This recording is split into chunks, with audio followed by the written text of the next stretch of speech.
అస్సలాము అలైకుం వరహమతుల్లాహి వబరకాతు అల్హమ్దులిల్లాహి రబ్బిల్ ఆలమీన్ వస్సలాతు వస్సలాము అలా రసూలిల్లాహ్ అమ్మా బఅద్. అల్హమ్దులిల్లాహ్, మనము గత పాఠంలో మూడవ పాఠాన్ని అద్దర్సు సాలిస్ అల్హమ్దులిల్లాహ్ చదువుకున్నాము. ఈ రోజున మనము ఆ పాఠానికి సంబంధించిన కొన్ని ఎక్సర్సైజ్లని ఇన్షాల్లా నేర్చుకోబోతున్నాము. ఇంతకుముందు చదివిన పాఠం ఏమిటంటే మారిఫా, నకిరా అని మనం చదువుకున్నాం. అలిఫ్ లామ్ ఉన్న పదాన్ని మారిఫా అంటారు. అలిఫ్ లామ్ లేకుండా తన్వీన్ ఉన్న పదాన్ని నకిరా అంటారని మనం నేర్చుకున్నాం. సో ఇప్పుడు ఇక్కడ ఈ తమ్రీన్లలో కూడా మనకు ఆ పాఠాన్ని గుర్తుపెట్టుకొని, ఆ పాఠంలో ఉన్న పదాలను కూడా గుర్తుపెట్టుకొని, దానికి అనుగుణంగా ఇక్కడ ఇచ్చిన ప్రశ్నలని కానివ్వండి, ఇక్కడ ఇచ్చిన ఎక్సర్సైజ్లను కానివ్వండి, మనం పూర్తి చేయాల్సి ఉంటుంది. సో ఇప్పుడు ఇక్కడ తమ్రీన్ నెంబర్ 1 మనం చూద్దాం.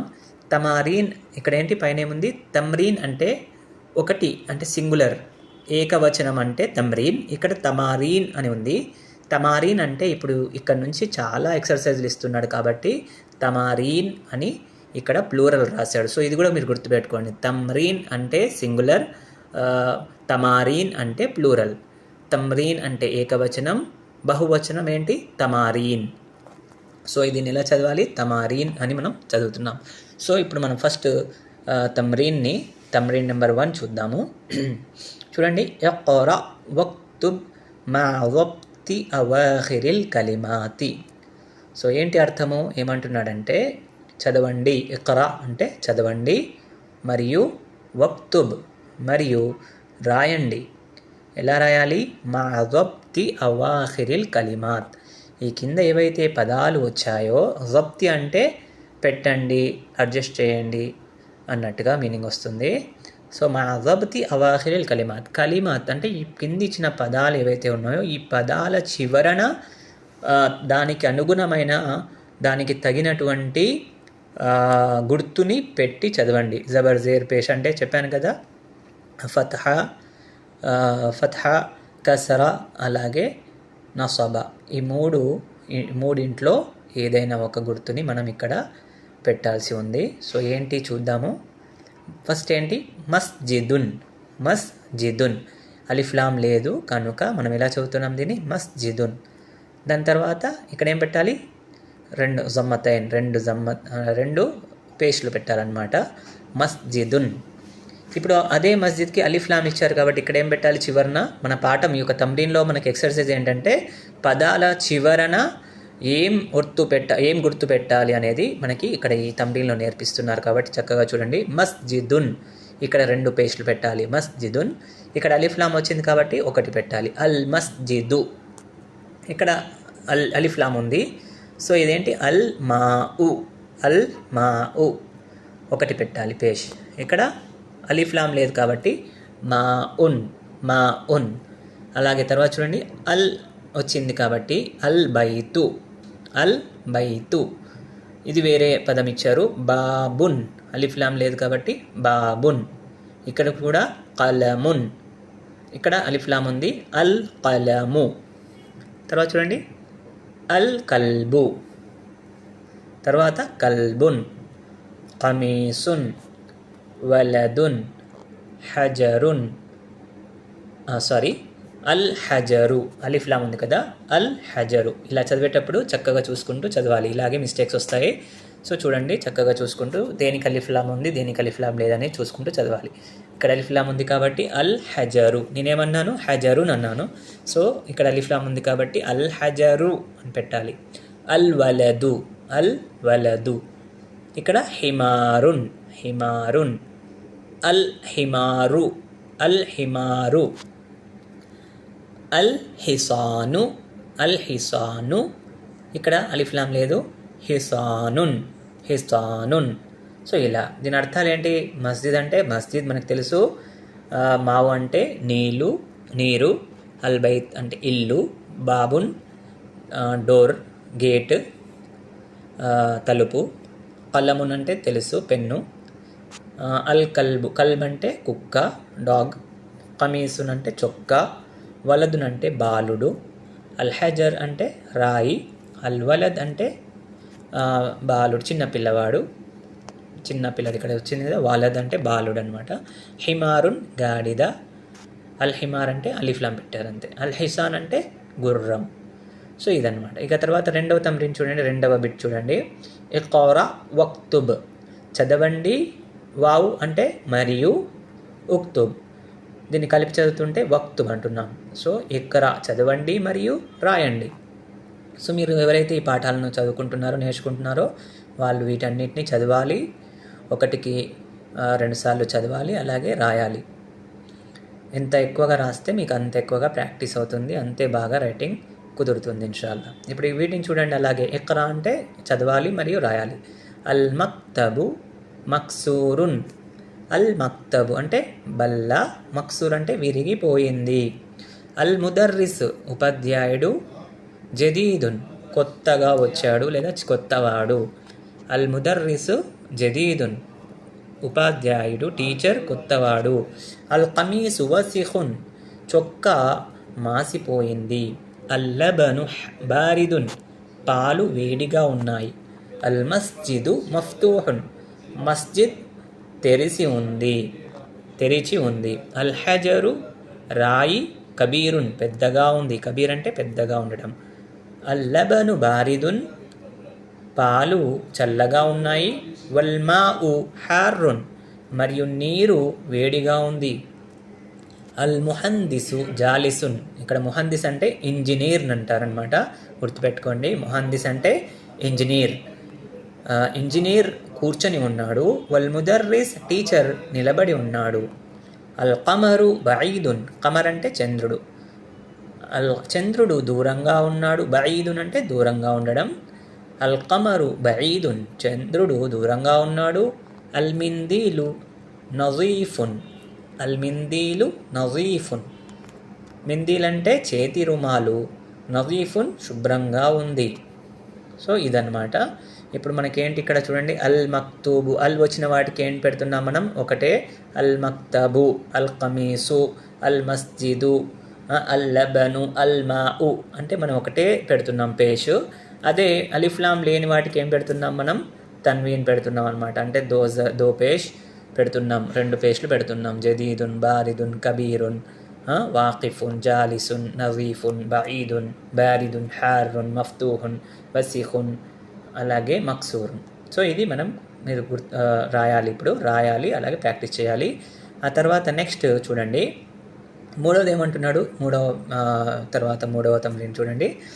ఇమ్లా ఇల్ ఫరాగ ఫీమా యలి, ఏమంటున్నాడు, ఇమ్లా అంటే నింపడం, ఫరాగా అంటే ఖాళీలు, ఖాళీలని పూరించండి, నింపండి. ఫీమా యలి దిగువ ఇవ్వబడిన ఖాళీలను, యలి అంటే రావడము, ఫీమా అంటే కింద, ఇదంతా ఈ మొత్తం కలిపేసి ఫీమా, ఫీ అంటే లోపల అనమాట. ఫీమా యలి అంటే ఈ కింద ఇవ్వబడుతున్న ఖాళీలను పూరించండి. బివద్ ఎలా పూరించాలి, బివద్ఇల్ కలిమతిల్ మునాసిబతి ఏమంటున్నాడు, మీరు కింద ఏవైతే పదాలు ఇక్కడ లైన్గా ఇవ్వబడ్డాయో, ఈ పదాలు ఏవైతే ఉన్నాయో ఈ పదాలలో సరైన పదాన్ని దానికి తగినట్టుగా పెట్టేసి వచ్చి కింద రాబోయే మినల్ కలిమాతిల్ తాలియతి అంటే కింద రాబోతున్న పదాలలో నుండి మునాసిబ్ కలిమా అంటే కరెక్ట్ పదాన్ని పెట్టి ఈ ఖాళీలు పూరించండి. ఇది మనకు అడుగుతున్నారు. సో ఇప్పుడు ఎలా, జమీలున్ వసిఖున్ మఫ్తూహున్ హార్రున్ సకీలున్ ఖఫీఫున్, ఈ పదాలు ఇచ్చాడు కదా, ఈ పదాలు కింద ఏవైతే పదాలు ఉన్నాయో వాటికి కలుపుతూ దేనికి తగిన పదాన్ని దాన్ని ఎంచుకొని నింపాలన్నమాట. అల్ హజరు డాష్, అల్ కమరు డాష్, అల్ మిందీలు డాష్, అల్ బాబు డాష్, అల్ వరకు డాష్, అల్ లబను డాష్. సో ఈ డాష్లలో ఈ యొక్క ఏదైతే ఖాళీ ఉందో ఆ ఖాళీలో మనం పూరించాలి. ఎలా, ఇప్పుడు చూడండి, అల్ హజరు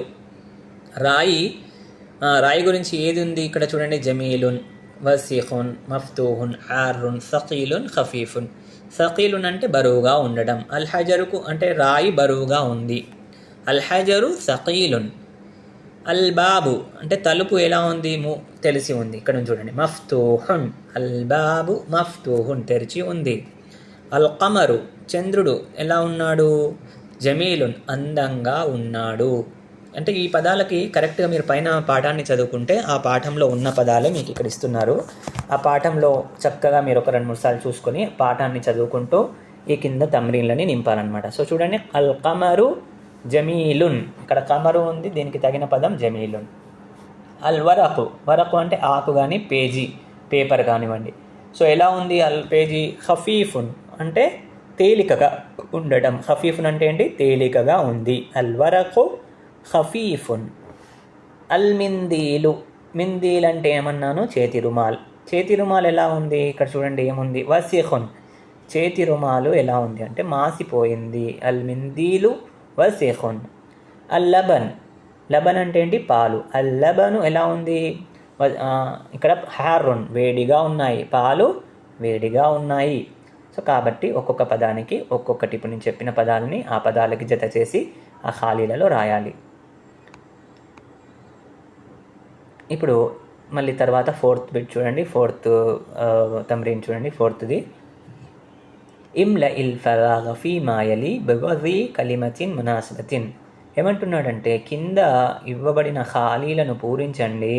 ఎలా పూరించాలి అంటే ఒక కరెక్ట్ పదాన్ని పెట్టి, కరెక్ట్ పదాన్ని ఆ ఖాళీలలో పెట్టి, బివజీ అంటే పెట్టడం, వజఈ అంటే పెట్టడం, కలిమతున్ మునాసిబతున్ అంటే తగిన పదాన్ని, కలిమతున్ అంటే పదం, మునాసిబతున్ అంటే తగినటువంటి పదాన్ని పెట్టి కింద వచ్చిన ఖాళీలను పూరించండి. సో ఎలాగా? ఇప్పుడు చూడండి ఒకసారి మనం చూద్దాం. పైన పాఠాన్ని 2 సార్లు చదవండి, అక్కడ ఇచ్చారు, ఇక్కడ ఖాళీలు ఇచ్చాడు. ఈ ఖాళీలను మనం ఎలా పూరించాలి? నజీఫున్, నజీఫున్ అంటే ఏం పెట్టాలి? నజీఫున్ అంటే ఏంటి? శుభ్రంగా ఉంది. ఏం శుభ్రంగా ఉంది? ఇక్కడ మనం ఏం పెట్టవచ్చు? అల్ ఖమీసు నజీఫున్, చొక్కా శుభ్రంగా ఉంది. అల్ మిందీలు, అలిఫ్లాం పెట్టి రాయాలి. అల్ మిందీలు నజీఫున్, చేతి రుమాలు పరిశుభ్రంగా ఉంది. మక్సూరున్, ఏం మక్సూరు అంటే విరిగిపోవడం. ఏం విరిగిపోయింది?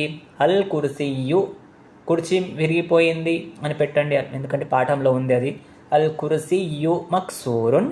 అలాగే అల్ కలము మక్సూరున్, పెన్ను విరిగింది, కుర్చీ విరిగింది. బారిదున్ ఉంది, ఇక్కడ ఏం పెట్టొచ్చు మనం? ఇక్కడ అల్ లబను బారిదున్ పెట్టొచ్చు. అల్ మాఉ, నీళ్లు చల్లగా ఉన్నాయి, పాలు చల్లగా ఉన్నాయి అని కూడా పెట్టొచ్చు. అల్ మాఉ బారిదున్, అల్ లబను బారిదున్. కరీబున్, కరీబున్ ఏంటి? ఇక్కడ మనం పాఠంలో చూసుకుంటే అల్ ముదర్రిసు కరీబున్, కరీబున్ అంటే ఒకసారి చూడండి, ఏదంటే దగ్గరగా ఉంది. ఏం దగ్గరగా ఉంది అనేది మీరు ఈ పాఠంలో చూసి పైన ఏం దగ్గరగా ఉంది అనేది మనకి ఒకవేళ రాసి ఉంటే కరీబున్ ఎక్కడ ఉంది మనం ఒకసారి చూసుకుందాము. కరీబున్ దేనికి ఇచ్చారు? కరీబున్ ఇక్కడ చూడండి, అల్ బైతు కరీబున్ వల్ మస్జిదు బయీదున్ ఇచ్చారు కదా పాఠంలో. సో అదే ఇక్కడ మనం రాయాలి. ఏం దగ్గరగా ఏది ఉంది? అల్ బైతు, అల్ బైతు కరీబున్, లేదా అల్ మస్జిద్ కూడా మీరు రాయొచ్చు, ఏం పర్లేదు. అల్ మస్జిద్, కానీ పాఠంలో తగిన ఉన్నటువంటిది రాస్తే మీకు కరెక్ట్గా ఉంటుందన్నమాట. మీరు స్టార్టింగ్ లెవెల్లో ఉన్నారు కాబట్టి మీరు పాఠంలో ఏది ఇస్తే అది రాయండి. ఇక్కడ ఏముంది? అల్ బైతు కరీబున్. సో మస్జిద్, అల్ మస్జిద్ బయీదున్, అల్ మస్జిద్ బయీదున్, మస్జిద్ దూరంగా ఉంది. వాకిఫున్ అంటే నిలబడి ఉండటం. ఎవరు నిలబడి ఉన్నారు? అల్ ముదర్రిసు, ఉపాధ్యాయుడు నిలబడి ఉన్నాడు, పాఠంలో ఉంది చూడండి. అల్ ముదర్రిసు, ప్రతిదానికి అల్ పెట్టాలి, ఎందుకంటే ముందుగా వస్తుంది కాబట్టి. అల్ ముదర్రిసు వాకిఫున్, నిలబడి ఉన్నాడు, ఉపాధ్యాయుడు నిలబడి ఉన్నాడు. జాలిసున్, అల్ ముహందిసు జాలిసున్, మనం ఇంతకుముందు చదివాం కదా, ముహందిసు ఉంది. అలాగే అల్ వలదు, బాలుడు, అల్ వలదు అంటే బాలుడు కూర్చొని ఉన్నాడు. అల్ ముహందిసు ఇంజనీర్ కూర్చొని ఉన్నాడు. ఇలా కూడా మీరు రాయొచ్చు. కబీరున్ అంటే పెద్దగా ఉంది. ఏమేమి ఉంది? రాయి. అల్ హజరు కబీరున్, అల్ హజర్ అంటే రాయి, ఇది కూడా మీరు రాయొచ్చు. కదీమున్ అంటే పాతది. ఏం పాతగా ఉంది? కదీమున్ అంటే మీరు అల్ కలము కదీమున్, కలం పెన్ను పాతది. లేదా అల్ కుర్సియు కదీమున్, పాఠంలో ఏది ఉంటే అది మీరు రాయడానికి ప్రయత్నం చేయండి. ఇది కూడా పదం ప్రకారంగా కరెక్టే ఉంటుంది. కుర్చీ పాతది. అల్ కలము పాతది, పెన్ను పాతది. ఇక్కడ జదీదున్ ఉంది. జదీద్ అంటే కొత్తది. ఏం కొత్తది అంటే అల్ కమీసు అంటే మీరు చొక్కా కొత్తది అని పెట్టండి. అక్కడ ఫస్ట్ మీరు చొక్కా రాశారు కదా, అల్ కమీసు నజీఫున్ అని. ఇక్కడ అల్ మిందీలు రాయండి. మిందీలు, అల్ మిందీలు జదీదున్. అల్ మిందీలు జదీదున్, లేకపోతే అత్తాలిబు జదీదున్, అల్ ముదర్రిసు జదీదున్ అని చదివాం పైన పాఠంలో. ఏమని? ఉపాధ్యాయుడు కొత్తగా వచ్చాడు, కొత్తవాడు అని. సో అల్ వలదు జదీదున్ అంటే బాలుడు కొత్తవాడు, అత్తాలిబు జదీదున్ స్టూడెంట్ కొత్తవాడు. ఇలా మీరు ఏదైనా రాయొచ్చు. సో ఇది తమ్రీన్. ఇక్కడ అల్ కలిమాతుల్ జదీద, అల్ కలిమాతుల్ జదీద అంటే అల్ కలిమాత్ అంటే కలిమతున్ అంటే ఒకటి, కలిమాత్ అంటే చాలా ఉంటే కలిమాత్ అంటే బహువచనం. ఏకవచనం ఏంటి? అల్ కలిమతు, అల్ కలిమాత్కు కలిమతున్. అల్ కలిమా అంటే ఏకవచనం, అల్ కలిమాత్ అంటే బహువచనం. అల్ జదీదతు అంటే ఏకవచనం వస్తుంది, అల్ జదీద్ అంటే కొత్తది. సో అది ఎందుకు వచ్చింది? ఇక్కడ బహువచనం వచ్చినప్పుడు ఇక్కడ బహువచనం రావాలి కదా అంటే దానికి ఒక సపరేట్ ఖాయిదా ఉంది, అది మనం తర్వాత పాఠాలు నేర్చుకుందాము. కానీ ఇక్కడ మీరు అర్థం గుర్తుపెట్టుకోండి, అల్ కలిమాతుల్ జదీదతు కొత్త పదాలు. ఏమున్నాయి కొత్త పదాలు? అల్ కమరు చంద్రుడు, జదీదున్ కొత్తది, ఖదీమున్ పాతది, వసీఖున్ మాసిపోయినది, నజీఫున్ శుభ్రమైనది, హారున్ వేడిగా ఉండడం, వేడిగా ఉంది, వేడి. బారిదున్ అంటే చల్లగా ఉండటం, సగీరున్ చిన్నది, కబీరున్ పెద్దది, మఫ్తూహున్ తెరుచుకొని ఉంది, తెరవబడింది, మక్సూరున్ విరిగిపోయింది, సకీలున్ బరువుగా ఉంది, బరువైనది, ఖఫీఫున్ తేలికైనది, జమీలున్ అందంగా ఉంది, అందమైనది, వాకిఫున్ నిలబడినది, జాలిసున్ కూర్చున్నది. సో ఇవి వీటికి పదాలన్నమాట. సో ఇవన్నీ మీరు చక్కగా ప్రాక్టీస్ చేసుకోండి. ఇక్కడ ఇంకొక 2 పదాలు కూడా ఇచ్చారు. ఏంటని చూడండి. నజ్మున్, మళ్ళీ పాఠాన్ని మీకు ఒకసారి మళ్ళీ రివైజ్ చేస్తున్నారు. నజ్మున్ అంటే ఏంటి? నక్షత్రం. నజ్ము అలిఫ్లాం పెట్టేసి ఏం పెట్టారు? చివరికి ఇక్కడ పేష్ పెట్టారు. ఇక్కడ 2 పేష్లు ఉన్నాయి, ఇక్కడ ఒక పేష్. సో నజ్మున్ జమ్మతైన్ పెట్టారు, ఇక్కడ ఒక జమ్మ ఇచ్చారు. సో నజ్మున్ నకిరా, నజ్ము మారిఫా కాబట్టి అలిఫ్లాం పెట్టాలి. నజ్ము. దీకున్ అద్దీకు, దీకున్ అంటే కోడి పుంజు, దీకున్ నకిరా, అద్దీకు మారిఫా. సో మీకు ఇదేంటి అని అడిగినప్పుడు అర్థం అడిగితే మీరు కోడి పుంజు చెప్పాలి. కానీ ఇదేంటి అంటే మీరు నకిరానా మారిఫా అని అడిగితే నకిరా దీకున్, అద్దీకు అలిఫ్లాం వచ్చింది, మారిఫా అని చెప్పాలి. అద్దీకు చివరికి ఒకటే వస్తుంది పేష్. రజులున్ ఇక్కడ అలిఫ్లాం లేదు, నకిరా 2 జమ్మాలు వచ్చాయి, 2 పేష్ ఇచ్చారు. రజులు అలిఫ్లాం వచ్చింది, మారిఫా. తాలిబున్ అత్తాలిబు. సో ఈ విధంగా ఈ పాఠాన్ని మీరు బాగా ప్రాక్టీస్ చేయండి. ఇన్షాల్లా చక్కగా ప్రాక్టీస్ చేయాలి, రాయాలి కూడా. రాస్తే ఇన్షాల్లా మీ రైటింగ్ బాగా ప్రాక్టీస్ అవుతుంది. ఇన్షాల్లా బారకల్లాహు ఫీకుం. మీకు ఇంకేమైనా డౌట్స్ కానీ ఇంకేమైనా అర్థం కాకపోతే మీరు ఇన్షాల్లా కామెంట్ బాక్స్లో రాయండి, లేదా ప్రతి గురువారం జరిగే మా లైవ్ క్లాస్లో అటెండ్ అయ్యి మీరు నేర్చుకునే వాటికి ఏమైనా సందేహాలు ఉంటే డైరెక్ట్గా క్లాస్లోకి వచ్చేసి మీరు అడిగి వాటిని తెలుసుకోవడానికి ప్రయత్నం చేయండి. బారకల్లాహు ఫీకుం. మా ఈ వీడియోస్ మీకు నచ్చితే మీరు ఖచ్చితంగా లైక్ చేయండి, కామెంట్ బాక్స్లో కమెంట్ చేయండి. అలాగే అరబీ నేర్చుకోవాలనుకునే వారికి ఫార్వర్డ్ చేయండి. బారకల్లాహు ఫీకుం. మష్కూరీన్. జజాకుముల్లాహు ఖైర్. అస్సలాము అలైకుం వరహ్మతుల్లాహి వబరకాతుహు.